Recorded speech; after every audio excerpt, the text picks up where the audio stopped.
Hi, welcome to my channel. My name is Kim. I am the Southern Daisy, and today I want to talk to you about the importance of keeping good records for your garden, for your landscape, for any project that you do outside.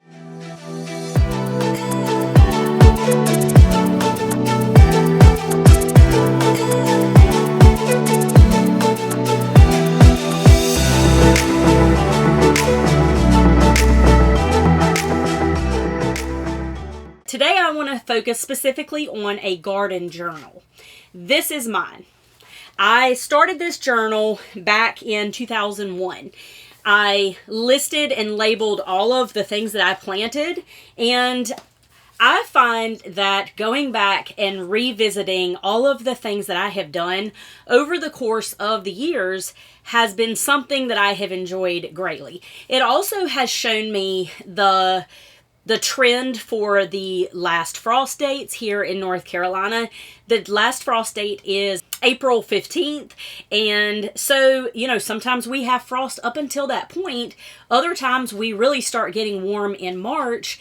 And I really get the vibe for planting at that time. I get spring fever. I've got it really bad right now. Outside, I'll show you. We just had a huge ice storm. We did keep power, so I'm loving this. But I can't get out and I can't work in the yard. And so what I find is that when I can't get out and I work in the yard, planning for what I'm going to do is the next best thing. And I find that it's the best possible thing for me and maybe for you to keep a gardening journal. So what are some of the things that I keep in here?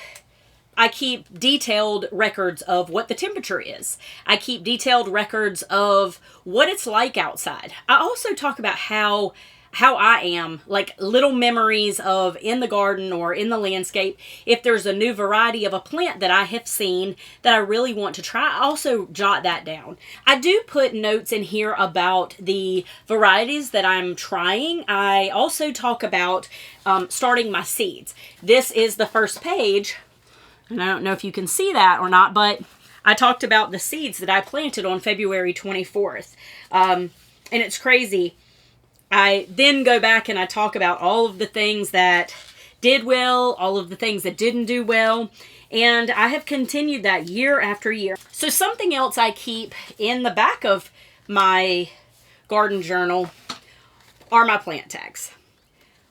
What is so important about a plant tag? Well, I will share with you, plant tags are one of the most important aspects of purchasing a plant. It gives you just enough detail to know whether or not you want that plant for the specific location you have in mind. These are great to keep in your garden journal because as you go back and you think about, all right, what did I plant and what variety?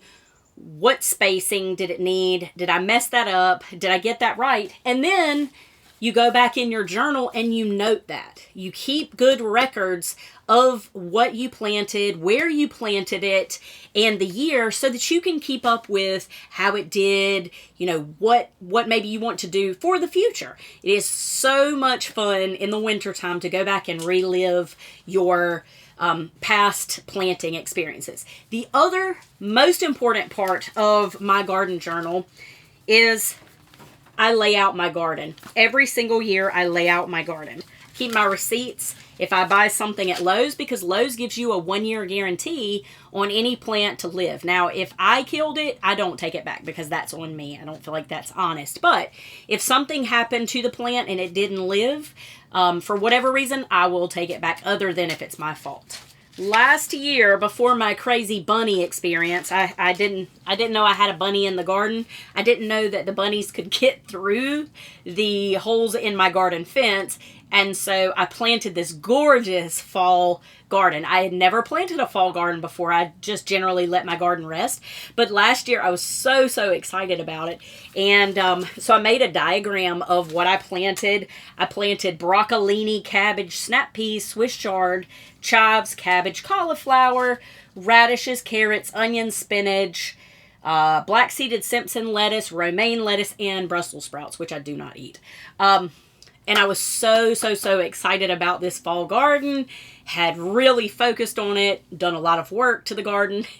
And then a bunny got in and had a huge buffet, and I was left with maybe 3 cabbages. That was it.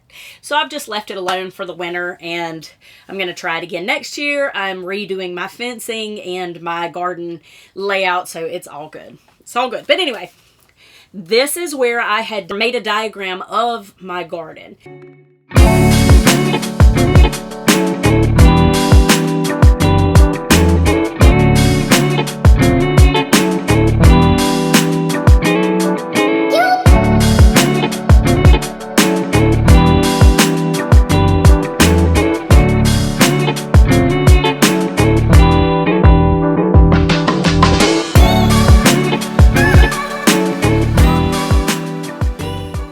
So this is just a couple of ideas on some best practices for in the garden, and my favorite is a garden journal. I highly recommend keeping a garden journal.